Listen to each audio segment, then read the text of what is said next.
Okay, we got another new big batch here. We have 6. So, and it's 10 o'clock at night, so let's do this quickly. As much as we can. Yeah, I know. Alright, our first movie is going to be Ghostbusters 2016. So, okay. That's interesting. The title was a little confusing when the movie started, because there is a logo that comes up prior to the movie's start that I thought was showing us the title, but it is in fact not.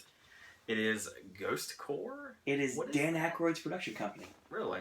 And I'm not looking at anything. I know that. New, or did he? Yes. Okay. That is new.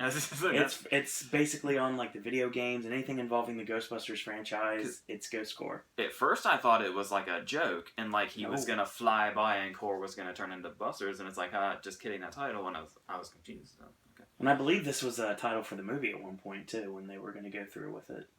I mean, like at the movie that was going to have the male cast that everybody was talking about. No, like it was going to have Ghost Corps and stuff like that. Yeah, exactly. That was going to be the title of it.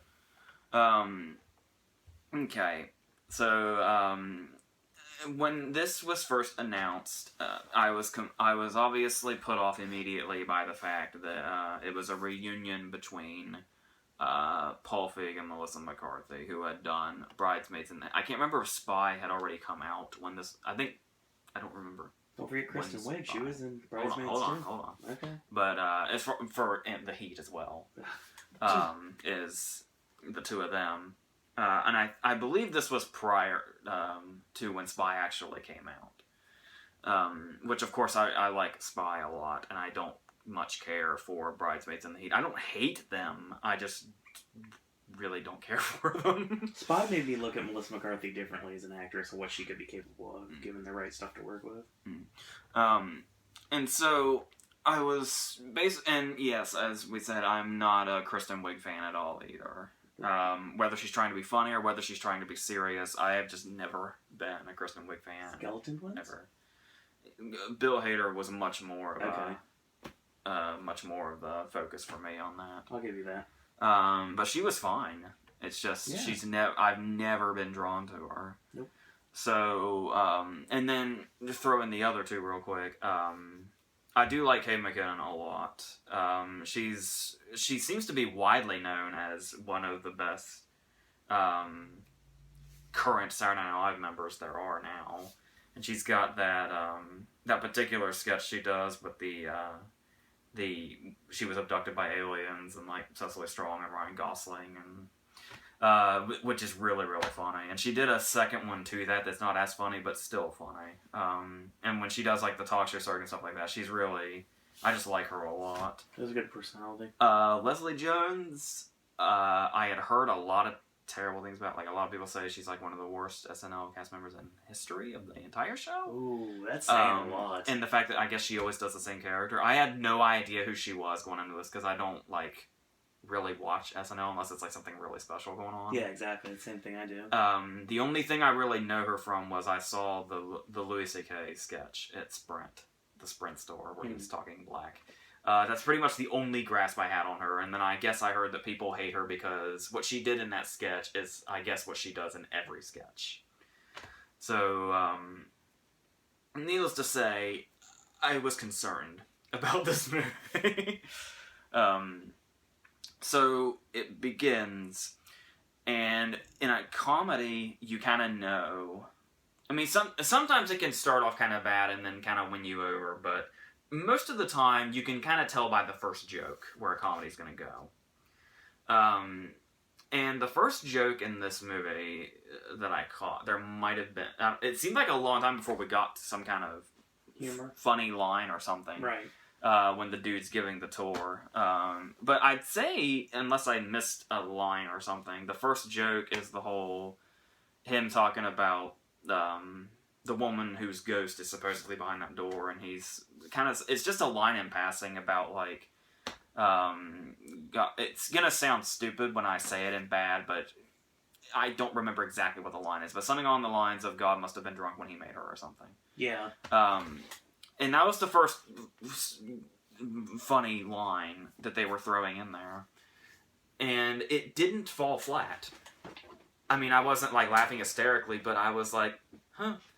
So I was like, okay, the first joke didn't suck. I think so far, so good. And then, of course, to my understanding, a problem a lot of people have is the fact that it is called Ghostbusters. Like, they didn't get. I mean, I don't know. In their defense, I don't know what else you would call it, unless you were going to do something just entirely different that was kind of like if this was some R.I.P.D. movie, with Ghostbusters being Men in Black in this scenario. Yeah. Because there was that always comparison between those two movies. And so I guess the big question was, did they actually remake it, or did they just completely do their own thing just with this different cast and just keep throwing in, oh, by the way, we remember the original stuff. And I guess, yeah, it's basically a remake. The structure is pretty much exactly the same. Regardless of the different things going on, the structure is completely the same. We get all their backgrounds with the fact that they're scientists and, colleges and all that shit. And then they have a run-in with a ghost, and then they decide they're going to do this, and then they put everything together, they find a place, and then they get called to... In the first one, it was a hotel? Mm. And then this one was a theater. And then eventually a plot kicks in, and there's going to be a giant apocalyptic thing with all the ghosts coming. It's the exact same structure, and pretty much the exact same character types with the whole... I guess there was confusion going in, people couldn't tell who was what, but after watching the movie, I think it's pretty clear that... I guess McCarthy is I guess they're technically their own characters, but if you absolutely positively must line them up with somebody, it would be McCarthy was Venkman, Kristen Wiig is Ray, McKinnon is Egon, and Leslie Jones, obviously, just by default, is Winston. So, but really they're just that's kind of just on the outskirts, though. Like, it's mainly, I struggled to say Kristen Wiig is Ray, because not really. Just because the others kind of fit the others, more or less. Really the only one that lines up perfectly is McKinnon as Egon, because she's the one that does all... She's kind of the combination of Ray and Egon, actually. Because she's, she's just the one that knows everything. Kristen Wiig comes off more Murray, because when it comes... She's the one that does the scene when she's going crazy, she goes into the restaurant, and she's trying to get the word across about everything going down, and they have to drag her away. You're kind of thinking more, too, aren't you? A little bit. But still, when McCarthy's first scene, she's behind a door where she works, and the door is kind of been defaced. And it's like, well, that's clearly... that's Venkman's introduction.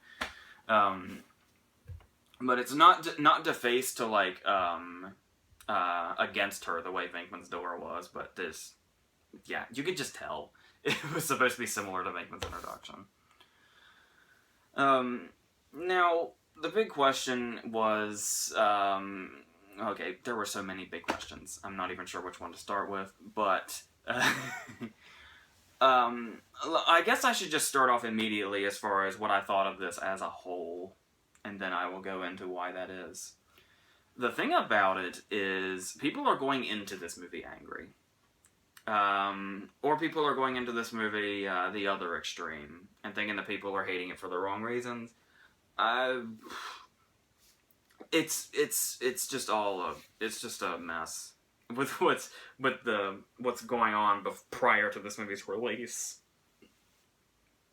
I'm just kind of right here. I'm not mad at it, but I don't particularly like it either. I'm just kind of I feel totally and completely indifferent to it. I didn't really feel anything watching it. I wasn't angry, and I wasn't optimistic. It was just kind of happening. and I'm sure people will be insulted when they do go for stuff that's clearly callbacks. There's the whole thing with obviously they immediately, when they're going to set up an establishment, they go to the firehouse. obviously. But the joke ends up being that they can't afford the firehouse, which I did. Kristen Wiig made me laugh. Holy shit! When her reaction to hearing what they would have to pay in order to have the firehouse. So they just end up on top of a Chinese restaurant, which I guess we'll just go ahead and talk about McCarthy. The thing you'll notice about the McCarthy performances that I don't care for: Bridesmaids, The Heat, Identity Thief, Tammy. There's one more I'm missing. The Boss. They're all interchangeable. They're all R-rated movies. Mm-hmm. And you'll notice that the continuous thing in those movies is that 85% of the time it is Melissa McCarthy screaming the word fuck in one variation or another. So what is she going to do within the confines of PG-13 is the question. And the answer to that question is she's just going to kind of mimic the things that Kristen Wiig says. Or she's going to talk endlessly about Chinese food. Or she's going to slapstick around. I was almost starting to miss her screaming the word fuck all the time. It's like, so this is what happens when you take that away. Well, I guess that's really not different from what's in the other movies. It's just, you're just taking the fucks out. So, it's just, that's what remains, and it's still here. But yeah, and then there's, there's a whole bunch of obvious callbacks that you already know. The symbol, all that. Obviously, Chris Hemsworth is like I guess he's not technically a male Annie Potts because she wasn't. The whole joke is that he's an idiot. Which, sometimes works and oftentimes doesn't too. Like jokes where he mistakes his eyes for his ears. I don't know. And this movie is full of stuff where there's 3 kinds of jokes in this movie. There are the ones that work, there are the ones that don't, and there are the ones where you just have no idea why that's even in there. Like, I think that was a joke, but it's not really related to anything. Nobody really did anything particularly funny. It's just something fucking weird that's in there for whatever reason. I don't know. That happens a lot here. And it's basically another one of those cases where there's, I don't want to, oh wait, I was still going on stuff there, before I get sidetracked again. Like I said, the structure is just like it. Like I said, there's a lot of callbacks with, the ghost that's in the symbol has more stuff to do. There may not be a bit of a cameo from our antagonist from the original movie. There are multiple references to one Annie Potts line from the original movie. Multiple references to one line. For starter, this would be a spoiler in any other case, but I think by now it's no secret whatsoever that the original cast members are in it. And there is a scene, in fact, with Annie Potts answering a phone saying, "What do you want?" like she did. And it's like, yes, they referenced that line. Annie Potts herself is referencing that Annie Potts line from the original movie. But then Hemsworth does it, too, on the answering machine. And it's, I get that he's playing the Annie Potts character, but you already covered that line. Can we not make another reference to the movie? Or, in fact, believe it or not, you could make something up yourself. That's just an idea. I don't know. At the end, there's that's a big Twinkie billboard. Yep. So yeah, just actually, there's so much stuff in there that's a callback that we'd be here all day if we mentioned all of them. McKinnon has the line, "This equipment is untested," and all that stuff. Yeah, you get it. there's a lot of callbacks, and not just the original cast. Though I will throw in there real quick that I heard from what I've heard, basically, it's kind of seen as one way or the other. People absolutely hate the fact that the original cast is in here, and they think they're a bunch of sellouts, and they hate them, or whatever the fuck it is they're saying. And there's other times where people say that's, the only good thing about it is the original cast, or whatever the fuck they're saying. I don't know. I don't care about either of these sides. To me, though, I actually liked it. Like, I thought it was a bad idea on paper, because I was like, you're just gonna kind of drag them through this, and it's gonna seem obviously trying to pull in those old fans by saying, yeah. But they are an actual welcome presence. Like, they actually do make you kind of... It makes it feel less like Sony cashing in like they often do, and more like it was something that a lot of people were behind, regardless of how good or bad the whole idea as a whole was on paper.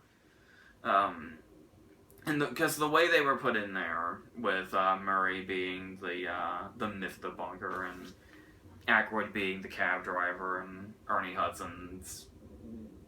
Weirdly enough, Ernie Hudson's cameo is built up through the whole movie, we just never realize it. And it's, looking back on it, it probably should have been a lot more obvious to me than it was. You didn't realize? I just wasn't thinking about it. I guess because that line about that was in all the trailers, and I just heard it so many times, it just never registered to me that was gonna, I was waiting for the cameos to show up because I knew what they were. I just didn't know what exactly to expect. There were about 3 times where I heard you miscall Aykroyd. Like, every time they walked into... which one it was. Every time they walked into a room, you're like, Aykroyd. Aykroyd's like, dude, it's gonna be a normal character. I thought Aykroyd was gonna be the mayor, but it was like, no, for some reason it's Andy Garcia. Yeah. What's that about? This is basically one of those movies, though, where they just try to say funny things all the time. Yeah. And I know you're gonna say Bill Murray was clipping through the whole original movie, which is true, sure. But the thing here, though, is that I didn't want to do too much of this is what the original movie does and this is what this movie does. But in this particular case, I would like to point out that in the original movie, pretty much all the funny things, or the funny, little one-liners that Murray's talking about, or any of them, really, but mainly Murray, is typically in reaction to something that's going on. Right. And just kind of, like... how Venkman would take to seeing this kind of stuff, especially with with where he stands with where the rest of the characters are. Because Egon and Ray, were kind of, they're so into it, they are expecting to see these things. Venkman's kind of on the, whatever fence. So whenever he reacts to something, it's some funny line that kind of just shows where he is in the scenario. Here, they just try to throw things out there, and just none of them are sticking. It was like a really, really bad David O. Russell movie. Like, they were just throwing lines out whether they belonged or not, and most of the time they weren't about anything that was happening in the scene. They were just trying really, really damn hard to say something funny, and they just kept trying and trying and trying until the scene would have mercy on them and just end, so they could take a break from trying so hard. How long did they talk about Patrick Swayze? It probably wasn't that long, but it seemed longer. But it felt like a long time. That's another thing too. There are some things in this movie that people will probably hate only because they're blowing it way out of proportion. Like, there are things in this movie that people will go on, and I can already tell. I know I'm jumping the gun because I don't know, but I feel like I can already tell. There will be things in this movie that people go on and on, little tiny things that people will go on and on about why they hated that part of the movie so much, that last like mere seconds. They're just here and then they're gone. Yeah. And I can see people picking those things out and just dragging it out like it's this big thing the movie does wrong when it's there for like 1 second. I can kind of see that bullshit, and it's most likely not that way, depending on how you see it. So yes, but there are And on top of that, the whole throwing funny lines out there thing, there's a thing that Kristen Wiig seems to do a lot. Like, maybe my mind's just manufacturing this, and I'm just thinking of this movie, but just when this was happening, I kind of felt like it's something I see all the time, because I don't remember her movies very well after I watched them. Right. This whole thing about, there will be scenes of Kristen Wiig just walking around talking to herself. Which is, I'm assuming, supposed to be funny. But she's just kind of... That's just what she's just walking around kind of talking to herself. And it's just... There's just nothing funny about this. And it's just kind of... I just don't... Like, I think it's just her. I think I just don't like her. Her style of comedy, I don't like. The words wording here. Unlike, say... I mean, there are still funny lines, here and there, but there's no real standout either. Like when I went into it, obviously McKinnon is, like, leaps and bounds my favorite of the cast members here. But as far as in the movie, she's not untouchable either. Like, generally when you have a particular cast member in a movie that stands out to you, you're basically going to say, I love that person, I hated the rest of them. Right. I was kind of picking and choosing what I liked about what McKinnon was doing too. Her delivery was really off. Because she has that's really just the way she delivers stuff. I don't like it at all. Because she's got, obviously she's kind of the... for lack of a better term, the wacky character. She's got the bad posture. She does just the way she moves and how she does the weird dancing thing. It just didn't work for me. Like I said, I think I just like her enough in general that sometimes it's fine. Other times, not so much. I said none of them were like constantly tripping up. Like even Leslie Jones, like none of them are just flat out bad entirely. They all have maybe one moment here or there, at least one, even if it's really small and really brief. The Storm. Is that... Yeah. What's the song they play in the original movie? Magic. Yes. Believe in magic. I was waiting for at least a version of that. I hope we don't lose power. I've got a flashlight. We're good. Oh yeah, that'll be great lighting. So, and I did like there's one particular scene, I think it's towards the end, when, it's definitely at the end, when they're, they're waiting for the ghosts to come out and all that, and to kind of lure them out, McKinnon starts singing Glinda's song from The Wizard of Oz, when she's telling the Munchkins to come out of hiding. You're right. So she sounded just like her. So I do it's hard to make a Wizard of Oz reference fail. So I was gonna say that. Okay. Okay. Now, as far as an actual plot, obviously we're following that structure. They're gonna fight ghosts for a little bit here and there, and then eventually a plot is going to form. The plot's kind of here the whole time, but only sporadically shows up until like the second half. The plot is kind of dumb and really, really sloppy.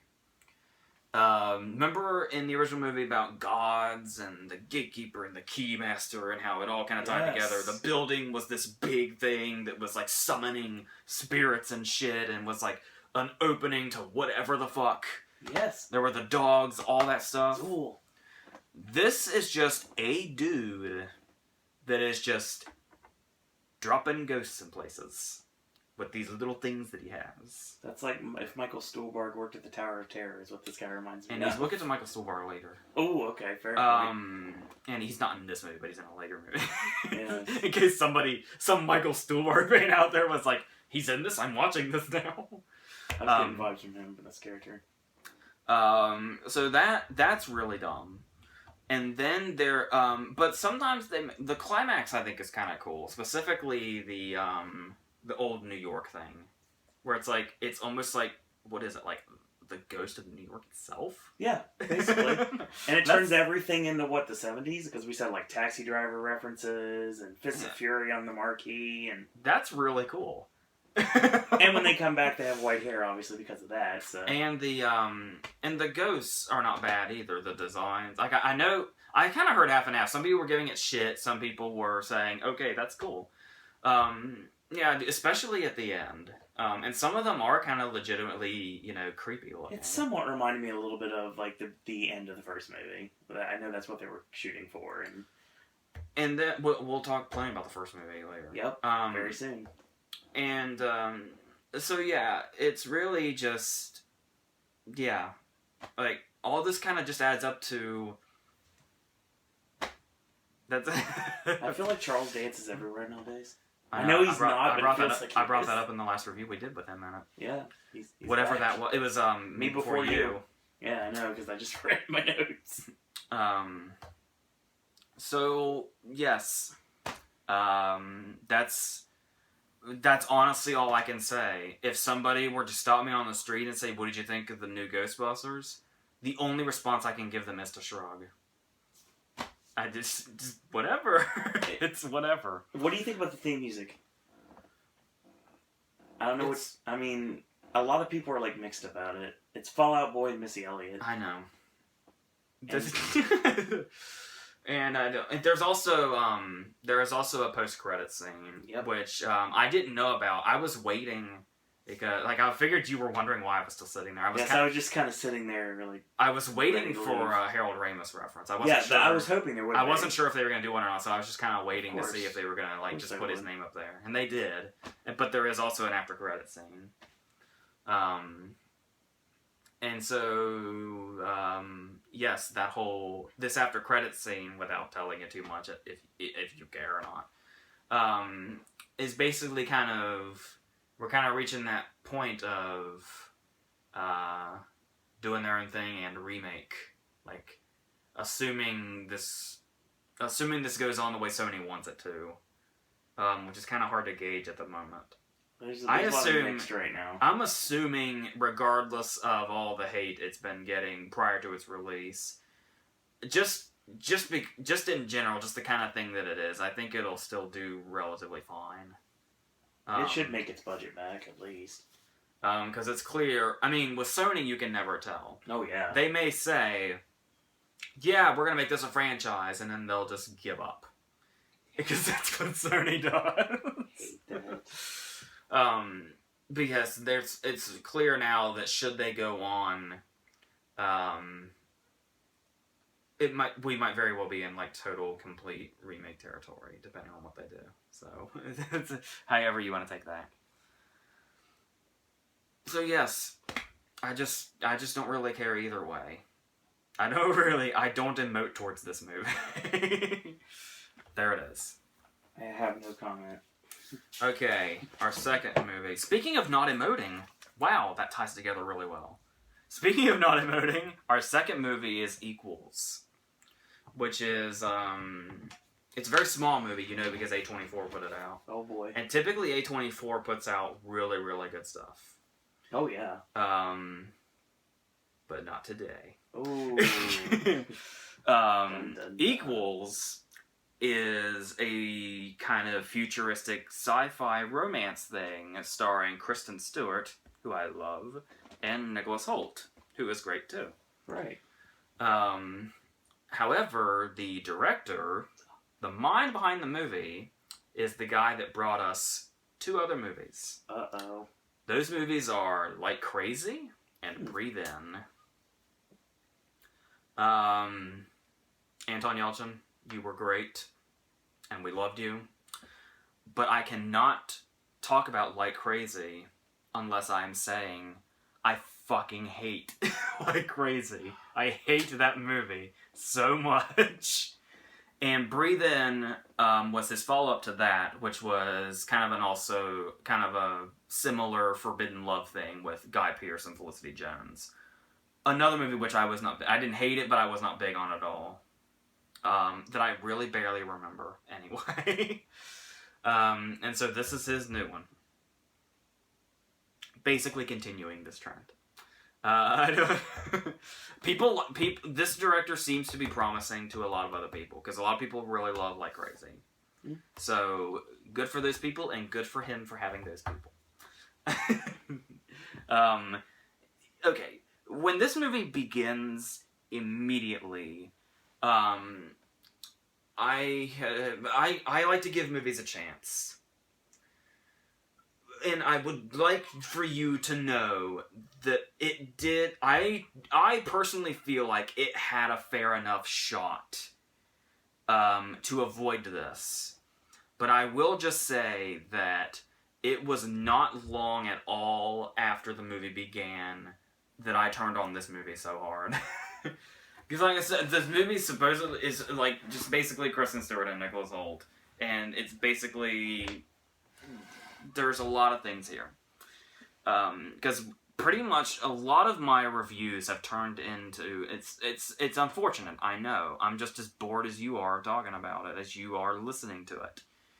But it seems like a lot of my reviews lately are just talking about all the other different movies that other movies are trying to be that are coming out now.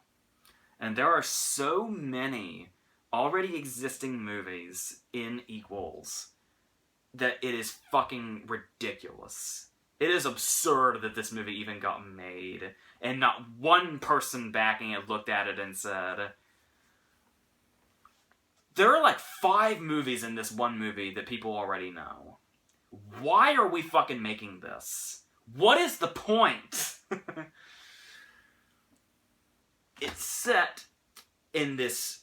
Okay, so, like, basically war. War wiped out most people, and now we're in this dystopian future thing where feeling emotion is outlawed. You're not allowed to feel emotion, and basically, if you do start to emote, that means that you have a disease. And basically, there are 3 stages to the disease, where 1, you kind of start emoting, and 2, I guess you really start emoting, and then 3, you emote so much you fucking commit suicide. Alright. I think it's not as cut and dry as that, but if you want to just speak in basics, that's what it is. And there are humorous scenes because they can't emote, where the opening, we kind of get a vibe of it where we witness a suicide. Somebody just jumps out of a window and just hits the ground and dies. And they all just kind of stand around and they're like, oh my, I hope somebody cleans that up. And they're like, oh, I don't know have I seen this before? And then a guy just says like, oh yeah, somebody on my floor committed suicide last night. Yes, that's true. And they just don't emote. That's their thing.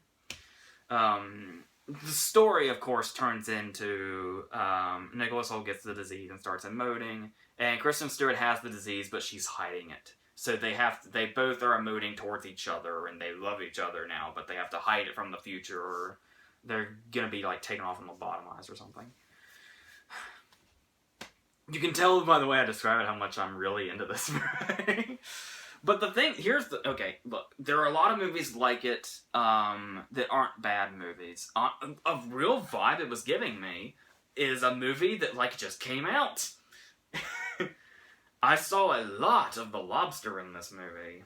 It's actually kind of an anti-The Lobster, because The Lobster's about find somebody to love or you'll be an outcast, and this movie is don't find somebody to love or you'll be an outcast. But it basically feels like the same movie. It very much has the same feel. But also, you'll notice that because it's the future, everybody walks in a single file line, all the buildings are really tall glass surrounded by trees, and everybody wears white. And they just kind of walk around. And oh my good God, I thought I had accidentally walked into a screening of The Giver. Thank you. But that's what you were describing to me.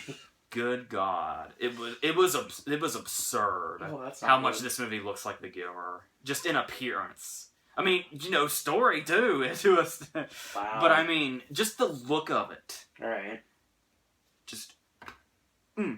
There's also a lot of Logan's Run in it too. You can probably guess. And of course, immediately, the no emoting thing. If you're caught up on your early 2000s Christian Bale action movies that kind of suck. Equilibrium. Equilibrium is obviously about this as well. That's right, I dragged Equilibrium into this. Oh, wow. That's how much... Look! This title is 6 letters. 5 of those letters are in Equilibrium. That's not much of a stretch, honestly.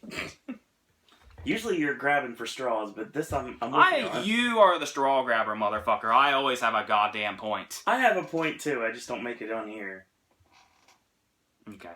Yes, your points are my points rephrased. I know. Not always. Now, listen. There's more to talk about. Not a lot. Not a lot.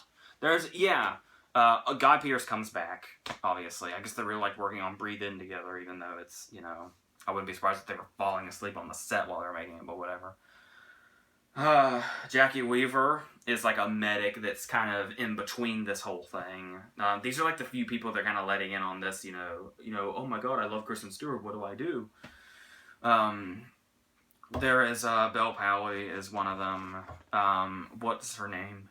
That was in The Heart Machine. Caitlin something. Not Caitlin, Caitlin something. But she's in a lot of indie movies. And David Selby, who was the Winklevoss's lawyer in The Social Network, is in this as well.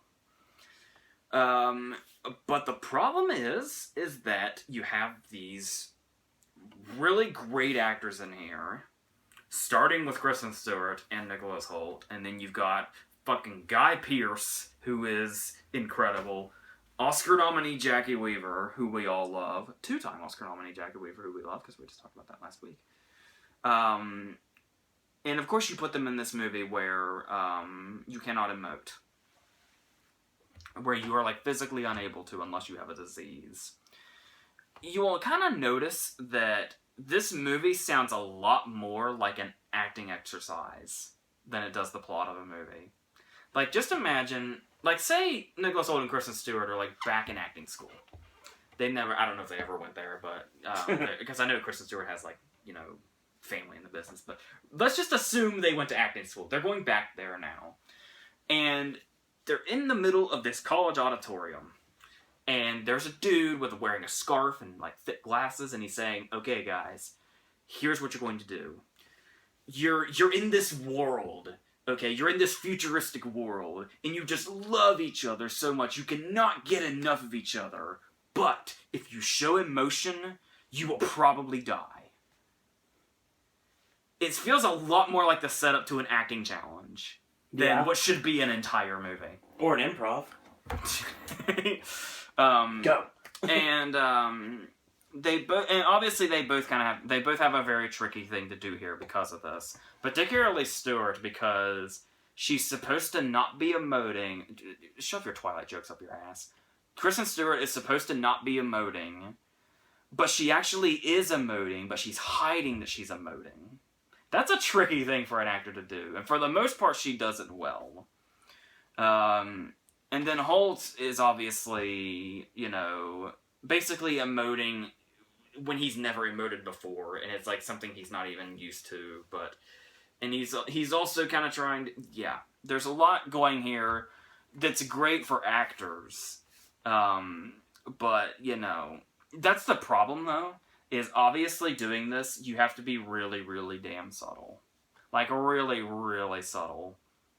The only problem here, though, is that, like, if you gotta be careful, because there's being subtle, and there's just, the feeling is completely non-existent. You kind of gotta find a middle ground. You cannot just not do anything at all. And I think the idea is that it's supposed to be, like the world itself is supposed to be kind of an appealing visual. Like, it's supposed to have kind of a sleek look or whatever. But it's just really, really drab looking. Like the rest of the damn movie is. That's not doing it any favors. Like, if your cast is not allowed to emote, bring life to the movie in some way. Like, there's gotta be some kind of contrast here you can do or something. But the movie's just kind of a blank slate. And it's another one of those movies where, because it's set in the future, they feel like they found an out for exposition. Exposition is just spoken through, voices on a screen. You know those futuristic screens, like it's like the stuff out of Demolition Man. Oh yeah. Those provide us with our exposition, which I must tell you is truly riveting and exciting. It made me want to listen up and figure out what this world was about. Let me tell you, that's yes. Oh, for God's sake. There's a lot. I mean, of course, given the setup, there's a lot of times where they actually try for a little bit of suspense, none of which is effective. Where there's a lot of, like, once we get really close to the end, there's a lot of race against time style suspense. But I gotta tell you, by the time this movie reaches the 40-minute mark, you're fucking done with it. I don't know what they thought they were getting people excited about in the last 10 minutes, but I don't know. I mean, maybe people like this movie, but I was long gone by the end. That's for sure. Like, I just did not give a fuck whatsoever. I was just... This is the first time in a long time that I've just really, really, really craved the ending of a movie. And not even particularly because it's bad. It's just so incredibly not into this. I was just not on board for this at all. And my recent and ever-growing fandom of Kristen Stewart could not help either. And it's like a perfect acting showcase for somebody like her. And it's just none of it's working whatsoever. And once it gets to the point where we know what's going on with them, and especially when they're together in secrecy, they emote hard. Like, they go full acted. Like, they emote something fierce. They're really, really trying. But just, good God, this movie is so empty and lifeless. And after all this time, they try all this stuff and they do all this stuff. But by the end, this movie has done nothing and it has said nothing. There is no reason whatsoever for it to exist. Just nothing. Just another movie I've got fucking nothing for. Nothing. It's gonna be a fun set of ratings for the movies tonight. Yes. Well, thankfully, our third movie... Yes, our third movie is Elvis and Nixon. A movie I was very, very excited for just on principle. Same here. But we gotta mention... I will mention something right away, because it's the very first thing people say about this movie. So I will address it absolutely, completely, right away. It is a movie about... there's like one picture in existence of Elvis shaking hands with Nixon. Mm-hmm. And Cary Elwes, his brother, and another writer took this idea and basically made a story from it. Totally and completely fiction. And for Elvis and Nixon, they hired Michael Shannon and Kevin Spacey. Dear God. One of my absolute favorite working actors playing Elvis, and my actual favorite actor playing Nixon, who's in desperate need of a meaty part that's not House of Cards. He is desperately in need of a big, nice, meaty role in a movie. Indeed. So, I am ecstatic, but I am willing to address what everybody else says immediately. Michael Shannon as Elvis and Kevin Spacey as Nixon? What in the fuck? Because there is no... they don't look alike. They don't sound alike. There is no vibe I get from either of those real people with these actors. Maybe Michael Madsen is Elvis, but not what Michael is Shannon. going on? From Thelma and Louise, Michael Madsen? Yep, exactly. And so, basically how it goes is... there's a movie from, I think, the early 90s called Heartbreak Hotel. Yeah. It was a Chris Columbus movie where David Keith played Elvis. Right. It was a totally fictional movie where they brought Elvis to this kid's mom and tried to hook them up. It's a dopey movie, but it's got a little bit of that Chris Columbus charm. But the whole problem with that movie was David Keith looks nothing like Elvis. But basically, you just kind of have to jump on board because with Elvis and Nixon and Heartbreak Hotel together, you both realize, with both of them, these are total and complete works of fiction. This is absolutely a totally fictional telling of something that absolutely pretty much didn't happen. Like, obviously the meeting was there, But that's basically it. This is a work of fiction. So now that you're in a fictional, non-real world, how much does it really matter whether Michael Shannon looks like Elvis or Spacey looks like Nixon? And that might bother you. That's funny is it was very uncomfortable, but kind of funny anyway. Michael Shannon was on the Tonight Show promoting this. Okay. And he was talking about how, I play Elvis, and they were talking about Elvis and stuff like that. He came out in like a cape or something. And they were just talking about the movie, and the crowd was into it. And he was, Michael Shannon's actually a pretty funny guy. And the crowd was into it, and everything was great. And then he was like, me and Kevin Spacey are, Elvis and Nixon. And then Fallon lays down the picture and shows Shannon as Elvis and Spacey as Nixon. And normally the crowd would be like, yeah, all right, and stuff like that. Fallon put that picture down, and the crowd saw the actors as those people, and it was fucking silent. Like, you could tell the crowd was saying, that's just, there's something wrong here. So, yes, it's very clear that seems to be an obstacle going into this movie. Right. But to me, once I came to terms with the fact that this is completely a work of fiction, I didn't care anymore. And it really doesn't matter at all. And they are, yes, Elvis and Nixon were real people, but not really in this story. And yes, that continues. Spacey is, I mean, maybe it's my bias, I don't know, but I really, really love Spacey in this movie. Because he doesn't look like Nixon, obviously, but he's doing the voice, and he's like, the way he moves his body, and just the way he delivers his lines. He was into it, and I was into it, and it was beautiful. It's a really funny, it's funny performances. The movie is really funny, too. It's like a flat-out comedy, which is another thing that kind of makes you say, does it matter that they look like the people? Another thing, though, that might be off-putting about Shannon. I was saying Spacey does the body work and the voice and all that stuff. Michael Shannon is Michael Shannon dressed as Elvis. He doesn't change his voice. He doesn't change his demeanor. He is just Michael Shannon through and through. There is not a single hint of Elvis in this performance. And I totally understand why people would be bothered by that. But as this totally fictional person that totally did not do this stuff because this is a make-believe world, this is a good performance.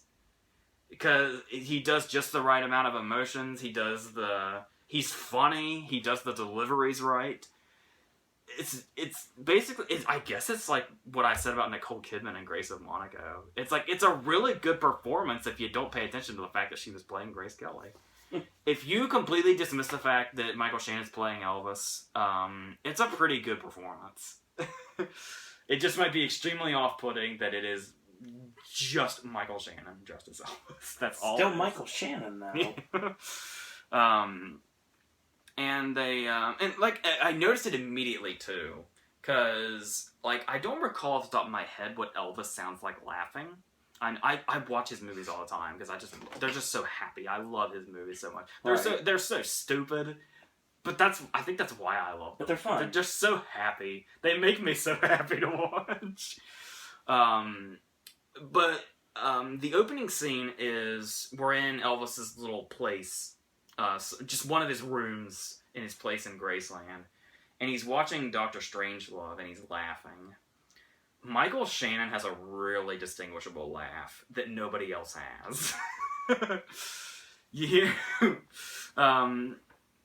So, yeah, it just immediately, before we even see his face, he's not gonna try to be Elvis. There are some smaller scenes where he's talking. He kind of puts the Elvis voice on a little bit, like really way back in his esophagus. Does he curl the lip at all? I couldn't really tell. That's something that's very noticeable. So he's just there. He's just like I said. Shannon himself has a really distinguishable voice, to where you can tell he's not even trying to do a voice. He's just doing the role. as if it's not a real person. Which, like I can't say it enough. In this universe, he's not. I mean, yes, he has a place in Graceland, and yes, there is a scene where he goes into, like, a diner and he orders a donut, and some people come over and, like, compliment him, and his response to the compliment is, thank you very much. Just in his normal voice. There's the inevitable scene where impersonators walk up to him and think he's another impersonator and say, like, oh, Elvis would never wear that. Stuff like that. Okay. So, yes, you have to really, really establish that in your mind. And this movie is so... I like this movie a lot. I really do. I love the performances. I love the whole... It's just, there's a lot of funny situations just in general. Colin Hanks is really funny in it too. Who's basically, he and Evan Peters are the guys that basically have to set up this meeting. And there's not even, I don't want to go into it too much, because I'm trying to encourage you to see it. But it basically comes from this absurd idea that, Elvis basically Elvis felt like he could help the world by becoming a federal agent at large and getting a badge and going undercover to stop, like, drugs and shit. So he just went straight to the White House and demanded he speak to the president, and he was going to basically, convince him to give him a badge for federal agent at large so he could go undercover and stop drugs. And like I said, from this whole setup in general, you just kind of have to go with it. And if you do, it's a really, really fun time. Johnny Knoxville is in it as another one of his, Alex Pettyfer and Johnny Knoxville are like his Alex Pettyfer is like his PR guy and also like his best friend. And Johnny Knoxville's the other guy that kind of, he's basically like an agent, I guess. And so it's all good. And the stuff, like I said, not just the funny stuff too, but there's also, the scenes between him and Pettyfer, which I know a scene with Alex Pettyfer normally would not have depth because of his presence, but but this storyline, this kind of little subplot about their friendship, can get kind of touching, and it's nice. Like I said, just the setups and the way the scenes play out. There's just something. This movie's just got really, really good vibes going on throughout it, and it's a really nice experience. It's just something to really, really enjoy watching if that's all you're here for, and that's great. I love just the things like how Colin Hanks is like the very, he works for the White House and he's like right in the Oval Office, so he's very, very kind of stern and basically tries to be a nice guy for the most part. He tries to be stern and play by the rules and stuff like that. And then as soon as he's in a different room as Elvis after meeting him, like once he's behind a closed door, he just starts fanboying. And it's just a lot of stuff like that. And it's very, I can understand if it's seen as like really silly and people are just like, this is just ridiculous. And it's just, you're either going to love it immediately or you're going to just be completely disconnected immediately. I'm not sure if there is, or you'll just, you may not love it, but you'll, like it. So, and get enjoyment out of it. So, yes, it's so nice to see Spacey in a part that I can, like, gush about him again. I think the last really good part he had was probably, Margin Call? Yeah. Which was 5 years ago. I will get to House of Cards eventually, probably after it's over. I can just go all the way. That'd be fun. In the meantime, we got 3 more movies to go. I need to hurry up. Our next movie is going to be Miles Ahead. Don Cheadle's Miles Davis sort of biopic. The interesting thing was when this played at TIFF, it got a lot of acclaim. When it actually came out a few months ago, that acclaim did kind of die off. Like, it still had its fans, but there were also people that weren't as into it as the people outside of... I'm pretty sure it was TIFF, where it showed up first, and we got our first reactions. Right. And the big thing coming out of the reactions was how unconventional it was in regards to biopics, and particularly musical biopics, and how it's like Cheadle was just really, really shaking things up with this movie. And so I didn't know how or in what way he was doing it, but so I finally went into it, and this is very, very much Don Cheadle's movie. Because not only is he the star, and he basically does the thing where you just throw yourself into a performance of a real person that you greatly admire, with him playing Miles Davis down to the voice and just all that stuff. Cheadle is the director. He co-wrote it. He has a story credit. He has a co-producer credit. And he has an additional composer credit. This movie is Cheadle up and down. Like, he threw every damn thing he had into this movie. The other writer on it, which will not surprise you at all, was one of the co-writers for Get On Up. Oh, nice. Which there are, some aspects of this movie you will find. Even though that was a much more traditional biopic movie. So, yes, what he does here is the movie is split up into two separate stories that we're transitioning back and forth to. There is our present day for the movie, when a guy claiming he's from Rolling Stone shows up at Miles Davis' door to interview him, who is Ewan McGregor. And that basically turns into that part of the movie is like entirely fictional as well. We're back in this territory already. To my understanding, I was reading somewhere that Ewan McGregor said in an interview that that this movie is not a Miles biopic. It is basically a caper movie that Miles Davis probably would have liked to have been in, I think is what they said. Which is very interesting, just on paper, let alone in execution. Because there's a plot where Michael Stuhlbarg is like this big producer, and Keith Stanfield's like this young new talent.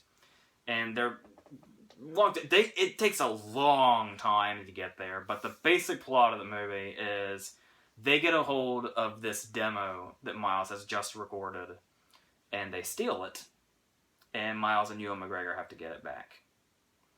That's it. That's all there is to it.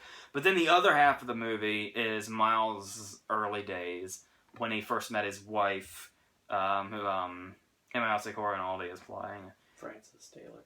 Yes. And basically how they met, they fell in love, they got married, and then naturally, in true musical biopic fashion, he found drugs and other women and domestic abuse, etc. And the movie just kind of transitions back and forth between this, what may possibly have some facts in it, real life story, with this kind of caper thing going on, with getting this demo back from the big producer that is Stuhlbarg. Apparently Ewan McGregor's character is entirely fictional, to give you an idea of just how much the stuff we're seeing in this portion of the movie did not happen. It was strictly made as a fictional scenario that basically they could see Miles in or whatever. And he does, the transitions kind of remind me of Love and Mercy, and the way they kind of go back and forth in time, and we see him in two totally different areas of his life, and just how those things kind of fuse together. And yeah, it sounds a little weird going from something that could be based in reality to something that totally isn't, just transitioning back and forth the whole time. But he makes it work, which I think is where a lot of his praise came from. There's one in particular that's very interesting, where he calls her up, and he's like begging her to come home and say, like, I want to marry you, like I really, really want to marry you. And then he basically convinces her to come home, and while he's been on the phone with her begging her to come home because he loves her, there have been two naked women in the very next room in his bed that he has just slept with. And he has taken pictures of them together. And the way we transition from one thing to the other is we're seeing the pictures of him banging these two anonymous girls. until the scene transitions to the pictures being his wedding pictures with her, and we have that time and that passing in time. And even the stuff going from one area of time to the other in these two totally different worlds surprisingly works most of the time. And the great thing also, obviously, Cheeto's performance needs to be called to attention here. It's very his work on screen is actually quite overshadowed by all he's done off screen and just how much he put into this movie and how well he handles what all he had to do. But yeah, the performance is very good too, and weirdly enough, you wouldn't think so. Yeah, okay. And he just has that, not only does he do like the physicality and the voice and all that, but he's also kind of got that effortless cool about him when he needs to have. Obviously, he's frantic a lot, and always trying to beat the shit out of people. But he also has that effortless cool about him, like the scene when he's just kind of strolling through. And the guy says, "Miles Davis, what are you doing here?" And his response, he just keeps walking, looking ahead, and just says, "I'm not here." And there are, and he does a thing also where, there's not, maybe some people could see this as a fault, but, he doesn't really, he focuses basically more on being Miles, as opposed to kind of having this, preconceived thing about how you're going to feel about Miles the way he portrays him. Like, there's really no particular focus on a certain way he was trying to portray him. He basically he was just being him. Whether it was good or whether it was bad or whatever in Gosling he was doing or was going to do. He's just portrayed as is. There's real no kind of ulterior thing here, I guess you would say. That's not exactly the term I'm looking for, but you get what I mean. And then there's some good scenes in there. The scene with the coke dealer is really good. However, the movie is brought down by a few things. Starting with the caper idea is an interesting idea, especially for a biopic. And that, adds a bit of fun to the movie. But even so, like I was saying, when you go back to his personal life in his younger days, regardless of this very unconventional setup and the way the movie's told, the way the story's told, we are just bombarded with cliches in this earlier time in the movie. I was talking about the drugs, the adultery, there's a point in time where he punches her and tackles her through a table because he's all fucked up. And it's like, yeah, I saw Ray. I saw Get On Up. I saw all those movies. Walk the Line was like more alcoholism, but still, alcohol's in there. So, it always is.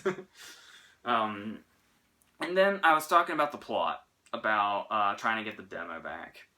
While I do like the whole, it's kind of like they're trying to do a blaxploitation thing. Like, it kind of feels like he's within a blaxploitation movie when he's doing this part of the movie.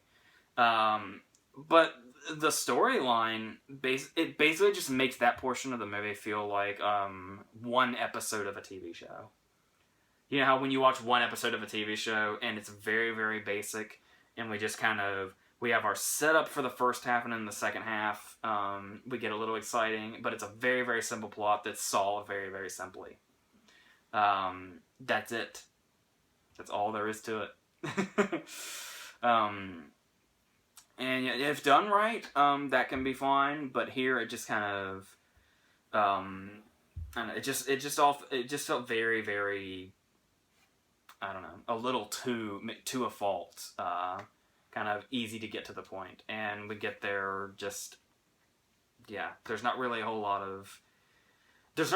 to invest in with this, so, I don't know, but yeah, his performance and his passion for the whole thing really, really shines through, and like I said, it's really nice to see this unconventional approach. Cliche-ridden as one side was, and as straightforward as the other side was, there's still enough here to be entertaining enough. And entertaining is not a word you can throw at a musical biopic very often, so that certainly says something. So yes, it was fine. I did like it for the most part, it's just that stuff kind of brought it down. a little bit. Okay. Our fifth... Are we on the fifth already? Yeah. Our fifth movie is Sing Street, which is John Carney's new movie. John Carney, of course, is the writer and director of Once, which is practically a masterpiece, basically. One of the greatest films I've seen. And he also did Begin Again, which is totally not that. And here, he has another very, very acclaimed movie. People are going crazy for this movie. They really, really love it. And it's basically this kid in Ireland who wants to impress a girl, so he starts a band. And his push to get this girl's attention with this band actually inspires him to write songs and actually do this. They have a band, they make music videos, they do all that stuff. He's got this whole future mapped out of what he's going to be with this band and this kind of singer of sorts. And we go from there. It's your average, ordinary, everyday dude starts a band movie. That Thing You Do was coming to mind a lot. And if you've seen one Let's Start a Band movie, you've pretty much seen all of them. Even though they vary in quality, they're still very, very much kind of all in a single file line. And not just those. When I don't know if it was like the same. Aidan Gillen is his dad, and he's kind of like, I don't know exactly what it was specifically, but I was getting real Billy Elliot vibes for a while in the first half hour or so. And then, of course, I mean, this is also weird because the movies do not tie in together whatsoever. But as far as, setup is concerned, I couldn't help but notice that what this movie starts as is a kid who really, really wants to talk to a girl, but he basically has no other excuse to unless he says, hey, I'm starting a band and we're going to make a music video and I want you to be in this video. And really the only reason he's doing this is so he has an excuse to talk to her. And they can hang out and hopefully a connection will happen. He's certainly going to try to see to that. Yeah, that's how Super 8 starts. Yeah. It's like it's replace his little zombie movie in Super 8 with a music video. That's what we're dealing with. There's just no giant monster in this movie. And the girl's basically this for a while she's kind of this mysterious figure. She's very, very I got so much Ione Skye vibes from her. It's like they plucked Ione Skye right out of the 80s and just put her in this movie in 2016. It was weird. It's not even necessarily that she looks like her. She's just in general, she just has that vibe about her. And how many times she played the unattainable girl in the 80s. And that's it. From then on, they create the song. Obviously, most of them are new songs that Carney and whoever the other dude is, wrote and composed and all that stuff. There's a few cliches abound, not just from the dude starts a band lineup. We get the bully in this movie. The bully. The bully who's basically going to torture you for no reason and basically just, harass you and potentially assault you. But it turns out he's just abused at home and he's just misunderstood. And eventually he's going to decide maybe he might want to be friends with you and will fall in with your group and will protect you and all that stuff. That whole cliche is a thing in itself. Totally present in this movie. That whole cliche from beginning to end, right here. However, there's still... there's a fair amount of funny moments. There's a funny joke at Phil Collins' expense. As people love to do so much. There is mainly, though, the main prominent thing here is the love story. Like I said, the funny stuff is here, and that's nice. And that's mainly where his bandmates come in. Who are also appealing characters in themselves. Regardless of what I say about the movie from here on, the cast itself has no weak link in it. Like, all these people are really good. Like, some of them I don't think have done anything before. Some of them have only done a few things, and some of them are just kind of starting to take off. Everybody in this movie, like, I can't think of a weak link, which is really good because there's quite a few people in it. The standout probably most is Jack Rayner, who plays his older brother, who's kind of his... He's a harsh critic, but he is also, like, his biggest supporter. And that's a good role, and he performs it really well. And there's funny... The first video shoot is kind of this, you know, clumsy clusterfuck that's humorous, and some of the lyrics to the songs are kind of funny in themselves. But our main focus here is the love story, which isn't all that interesting. She's a little older than he is, and she's basically got a dude, but she may be on the fence about that, and she may act like she's into him at one point and then not into him the next. And it's a whole bunch of stuff we've seen before, and there's really, even if it wasn't something we hadn't seen before, there's just not, to me personally, there wasn't really a whole lot, there wasn't enough interesting chemistry between them to really kind of fall into this. He's just kind of who he is, and she is who she is, and there's a whole lot of, like, lovable as some of the characters are, and distinguishable as some of the characters are. We're mostly dealing in types, which kind of kills a lot of what could be a lot of investment you could be doing in these people that just isn't there, unfortunately. There are, and that's the problem, is that as I was saying, the love story, like his passion for this girl he barely knows, is what drives the whole movie, because it's his source of inspiration. It's why basically he's doing this in the first place.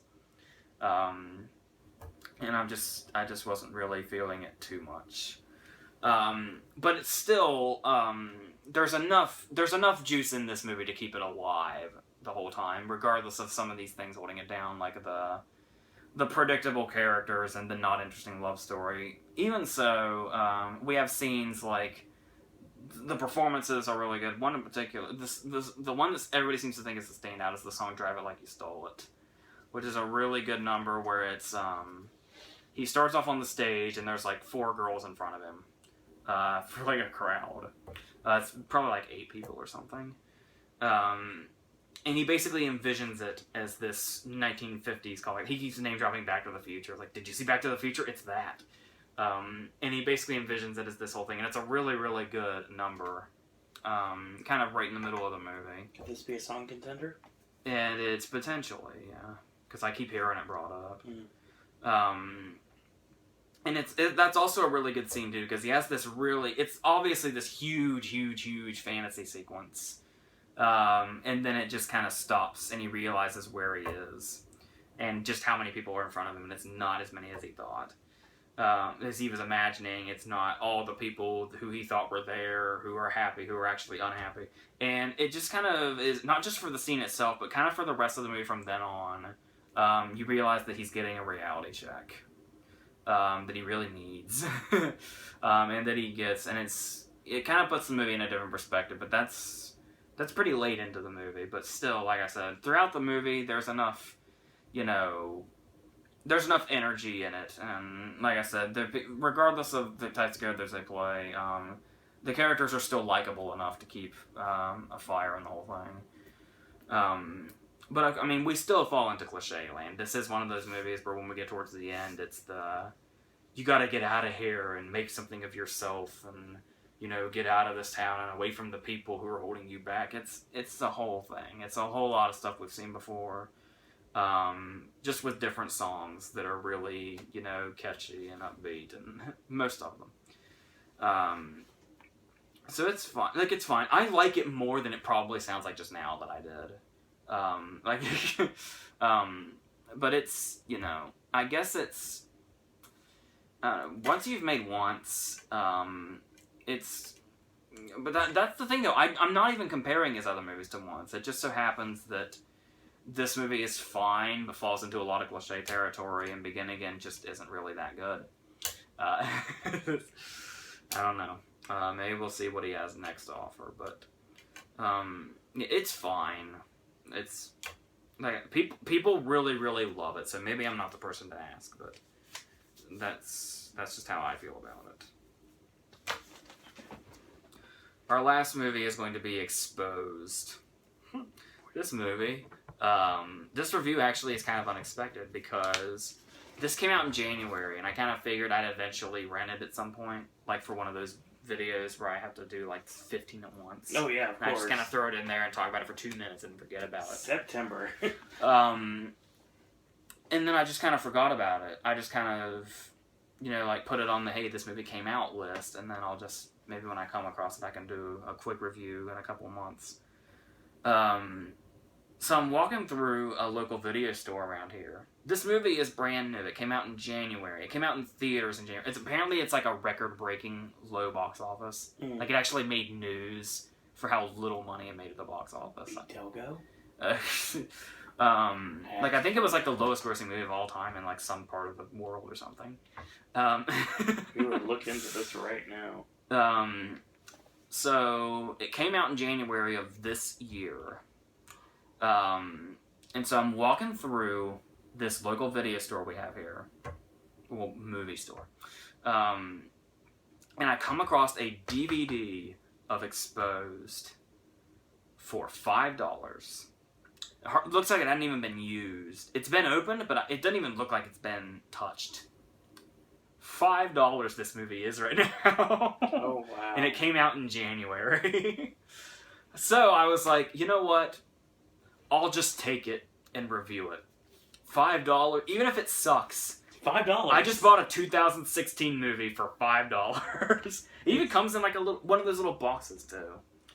It's like, what am I gonna lose? So I just took it, and I was like, I'm gonna review it.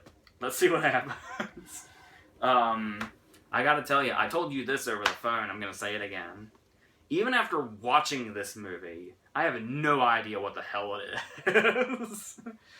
The star of it is Anna de Aramis. Is that her name?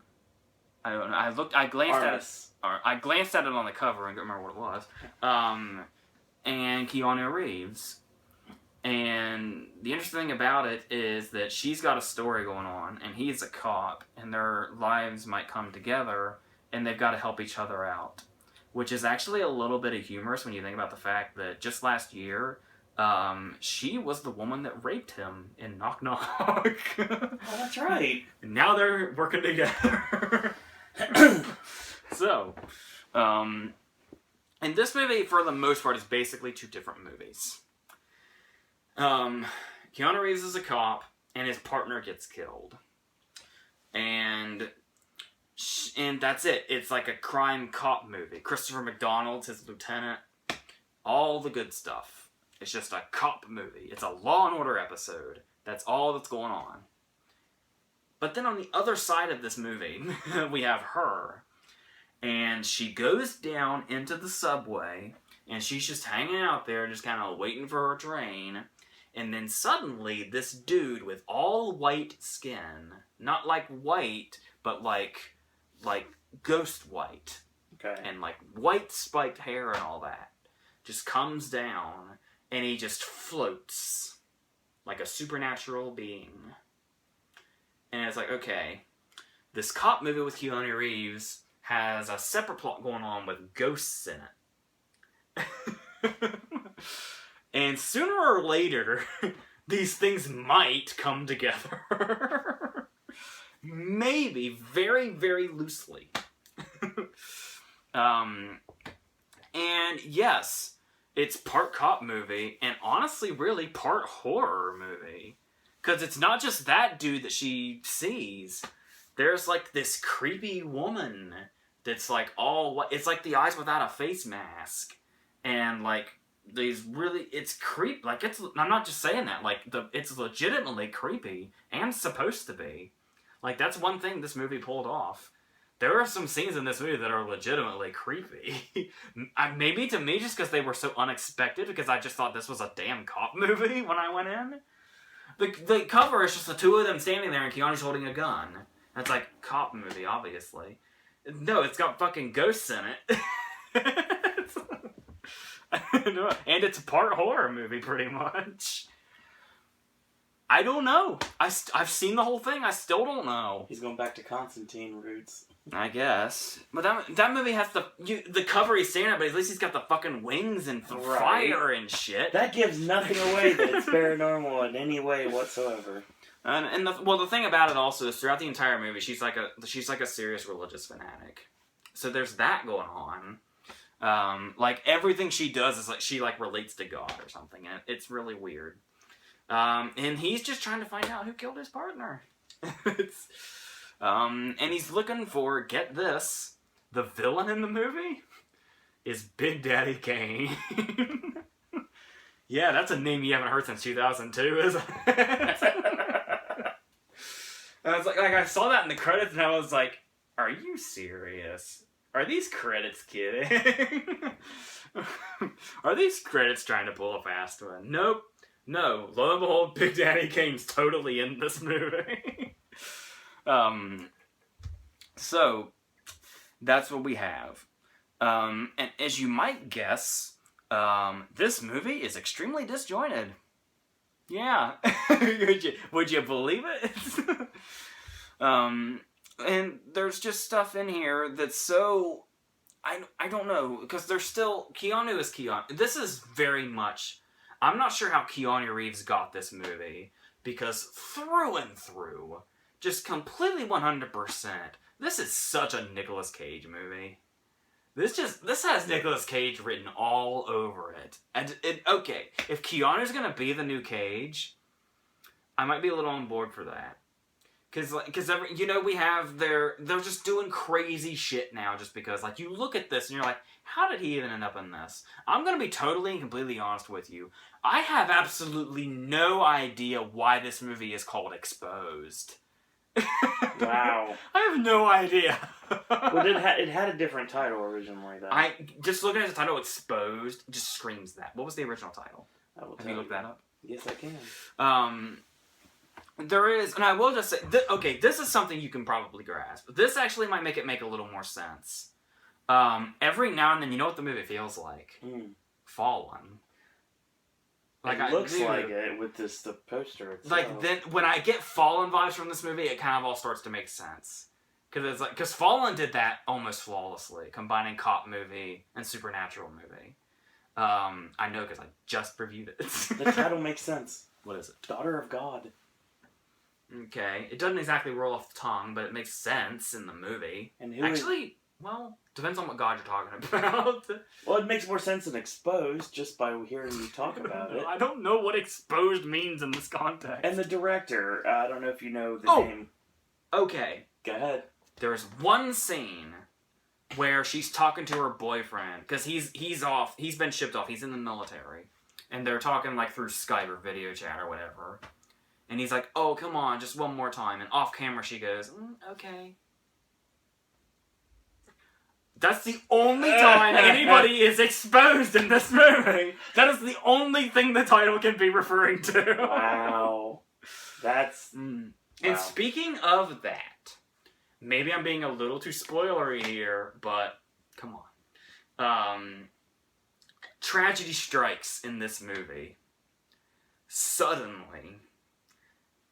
It's like, yeah, this is great, and yeah, this is nice. And then just kind of off screen, it's like, oh, by the way, this happened. And then it, like, tears her world apart. Like, for the next half hour of this movie, it's just her crying over this thing that just happened suddenly. With no, like, there's even hardly a reveal. It's just somebody, like, says that it happened indirectly. And then we just cut to a funeral. And this, like, fucks her up for a good half hour of the movie. And this has no bearing on anything, by the way. Actually, it does. The word bearing, by the way. And I don't mean no, a different kind of bearing. And yes, okay. So, with that having been said, there are twists and turns in this movie. Some of them extremely obvious. Others, a little interesting. There are some glimmers of hope that appear throughout this movie. They're just few and far between, but they're in there. There was hope with the fallen angle and the fact that there are some twists in here where it's like, I kind of got that, but still, the way you pulled it off is actually not bad. Something really damn funny. Like I said, we're kind of just throwing spoilers out here, cause not directly, but if you want to see this, you may not want to know this. If you even know what this is, I don't know. But get this. This is something you don't see every day.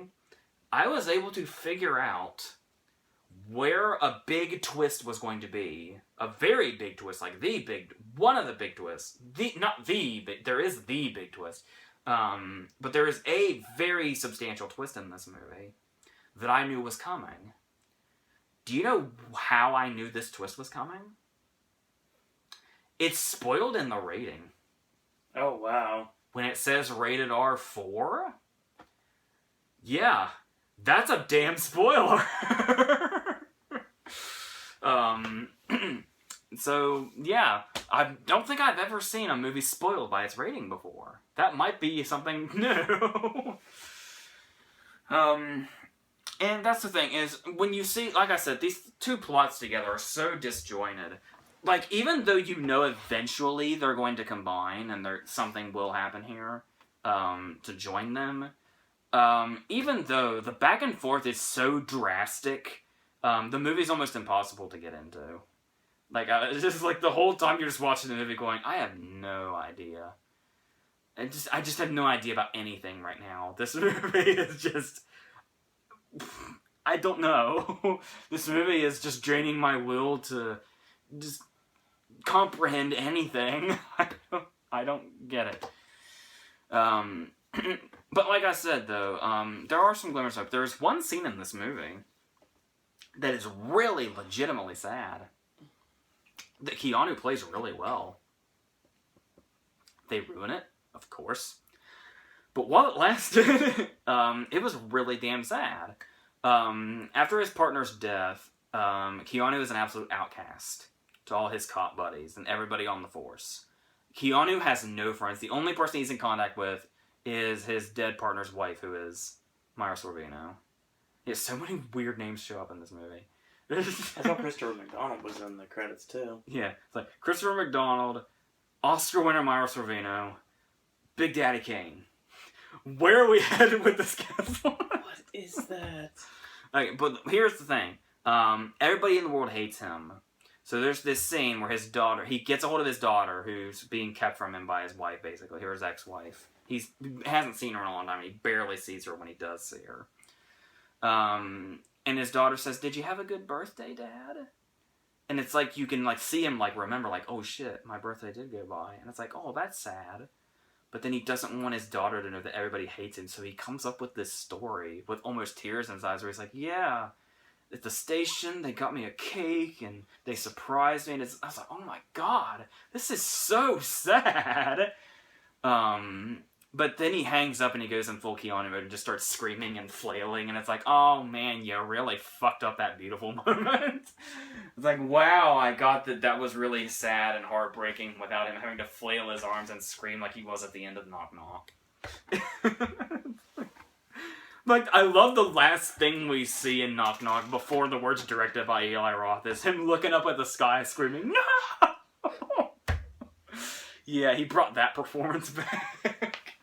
But don't worry, John Wick 2 is coming, and we can love him again. Bill and Ted 3's coming. Yeah. So yeah, this movie is an experience. Interesting way to put it. This is, yeah, I don't know.